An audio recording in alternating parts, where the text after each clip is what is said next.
and beyond the noon.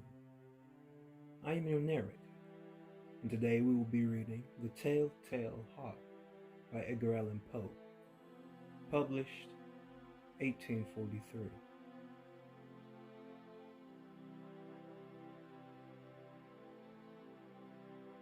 True, nervous, very, very dreadfully nervous I had been and am. But why will you say that I am mad? The disease had sharpened my senses, not destroyed, not dulled them. Above all was the sense of hearing acute. I heard all things in the heaven and in the earth. I heard many things in hell. How then am I mad? Hearken and observe how healthily, how calmly I can tell you the whole story. It is impossible to say how first the idea entered my brain, but once conceived, it haunted me day and night. Object there was none, passion there was none.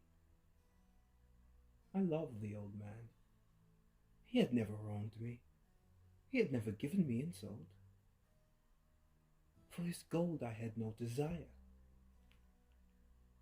I think it was his eye. Yes, it was this. He had the eye of a vulture. A pale blue eye with a film over it. Whenever it fell upon me, my blood ran cold, and so by degrees. Very gradually, I made up my mind to take the life of the old man, and thus rid myself of the eye forever. Now this is the point. You fancy me mad. Madmen know nothing, but you should have seen me. You should have seen how wisely I proceeded. With what caution, with what foresight, with what dissimulation I went to work. I was never kinder to the old man than during the whole week before I killed him. And every night, about midnight, I turned the latch of his door and opened it. Oh, so gently. And then, when I had made an opening sufficient for my head, I put in a dark lantern. All closed, so that no light shone out. And then I thrust my head in. Oh, you would have laughed to see how cunningly I thrust it in.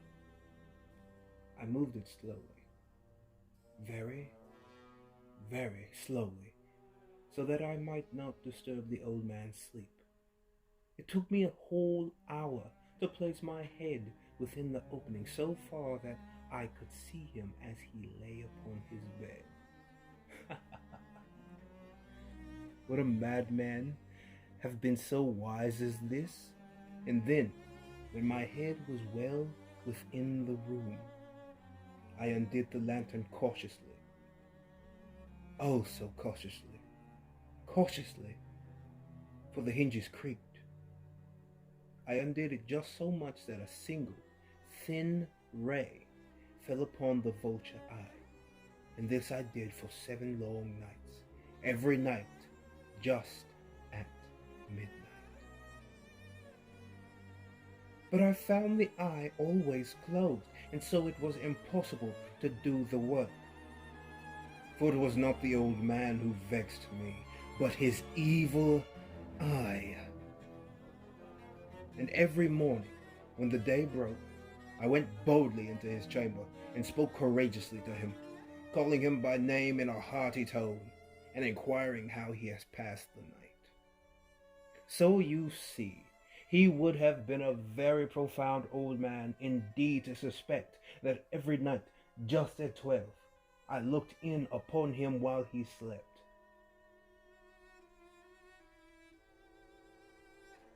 Upon the 8th night, I was more than unusually cautious in opening the door. A watch's minute hand moves more quickly than did mine. Never before that night had I felt the extent of my own powers, of my sagacity. I could scarcely contain my feelings of triumph. To think that there I was, opening the door little by little, and he not even to dream of my secret deeds or thoughts. I fairly chuckled at the idea. Perhaps he heard me, for he moved suddenly on the bed, as if startled. Now you may think that I drew back, but no. His room was as black as pitch, with the thick darkness, for the shutters were closed, fastened, through fear of robbers. And so I knew that he could not see the opening of the door. And I kept pushing it on steadily. I had my head in. I was about to open the lantern when my thumb slipped upon the tin fastening, and the old man sprang up in bed, crying out, "Who's there?" I kept quiet, still, and said nothing. For a whole hour I did not hear him whisper, and in the meantime I did not hear him lie down. He was still sitting up in the bed listening, just as I have done, night after night, hearkening to the death watches in the wall. Presently I heard a slight groan, and I knew it was the groan of mortal terror. It was not a groan of pain or of grief. Oh no.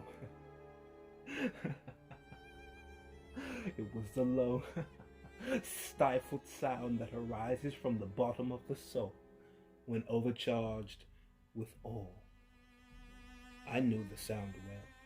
Many a night, just at midnight, when all the world slept, it has welled up from my own bosom, deepening with its dreadful echo the terrors that distracted me.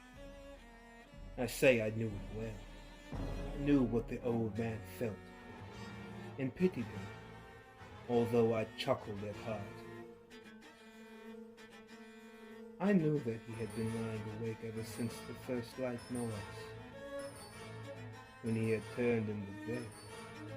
His fears had been ever since growing. He had been trying to fancy them causeless, but good ones. He had been saying to himself, "It is nothing but the wind in the chimney. It is only a mouse crossing the floor, or it is merely a cricket which has made a single chirp." Yes, he had been trying to comfort himself with these suppositions, but he had found all in vain. All in vain, because death, in approaching him, had stalked with his black shadow before him and enveloped the victim.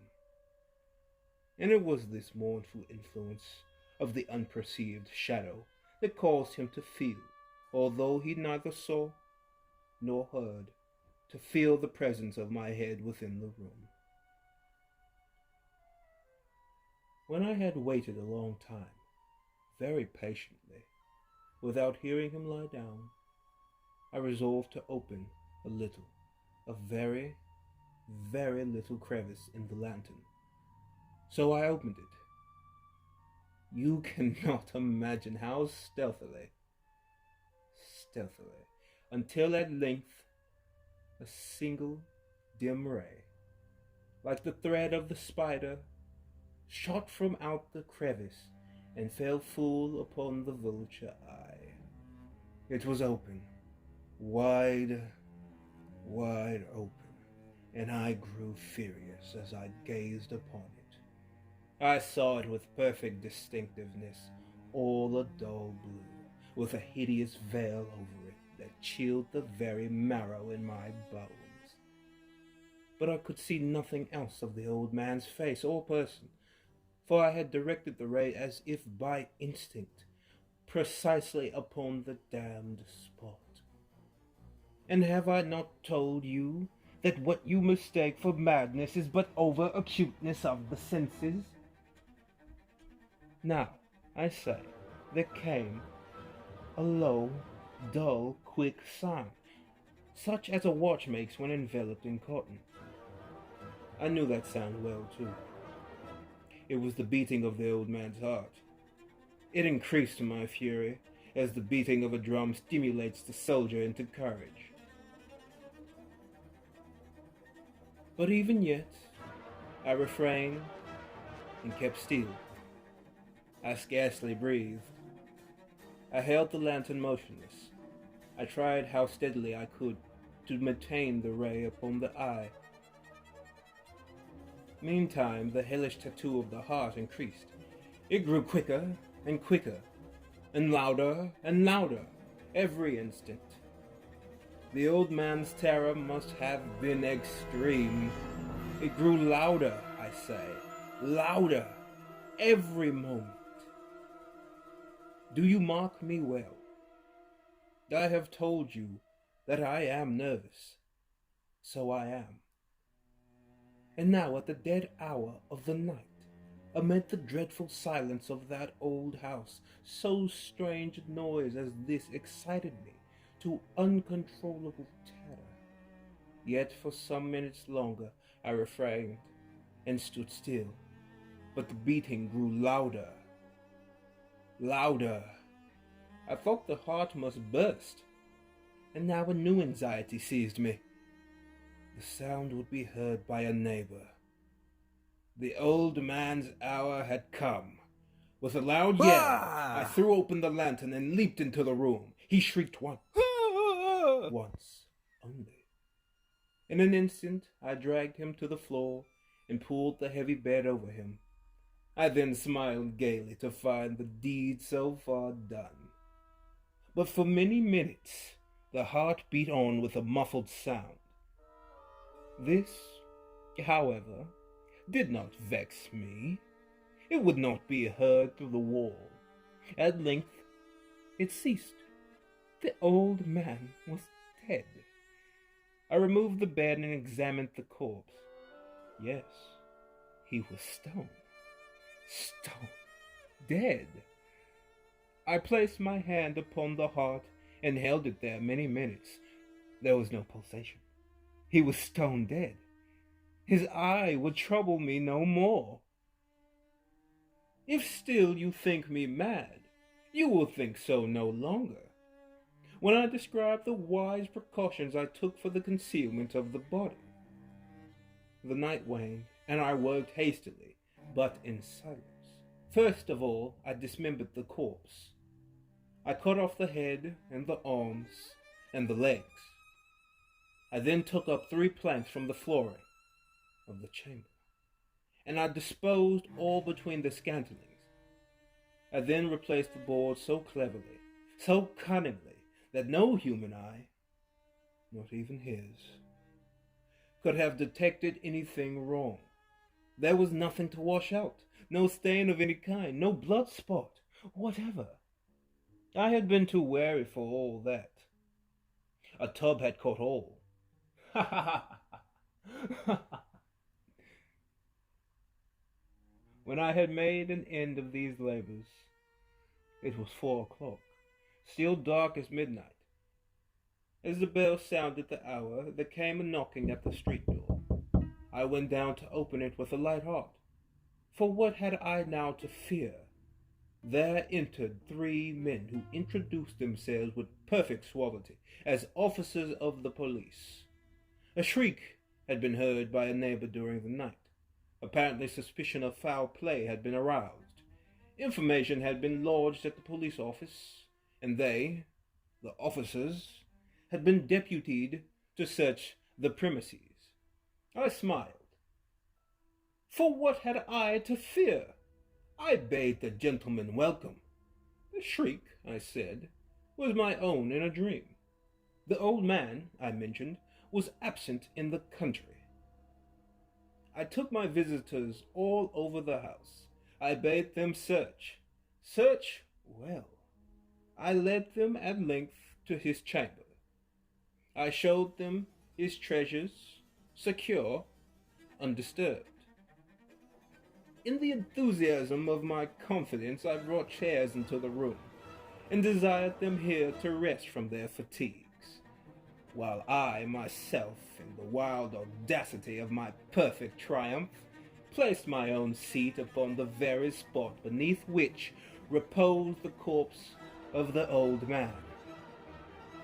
The officers were satisfied. My manner had convinced them. I was singularly at ease.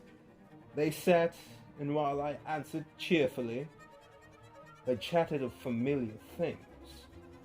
But ere long, I felt myself getting pale and wished them gone.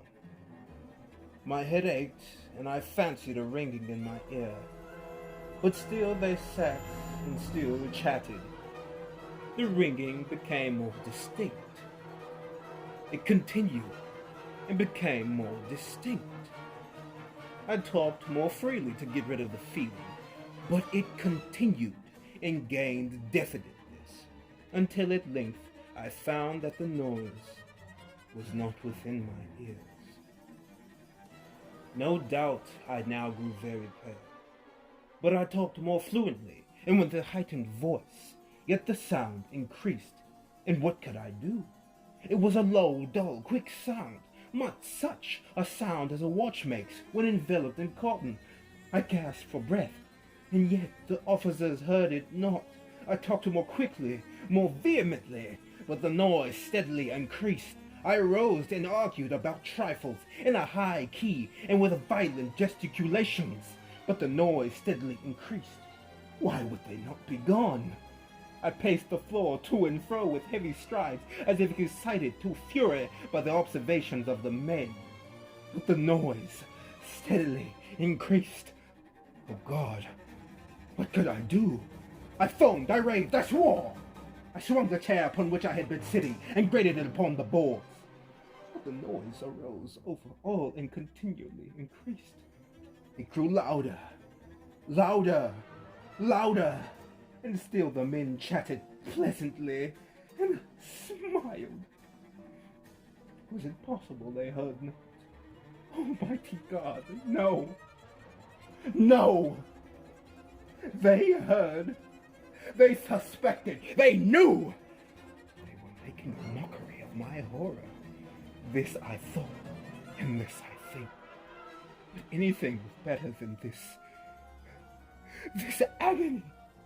Anything was more tolerable than this derision. I could bear those hypocritical smiles no longer. I felt that I must scream or die.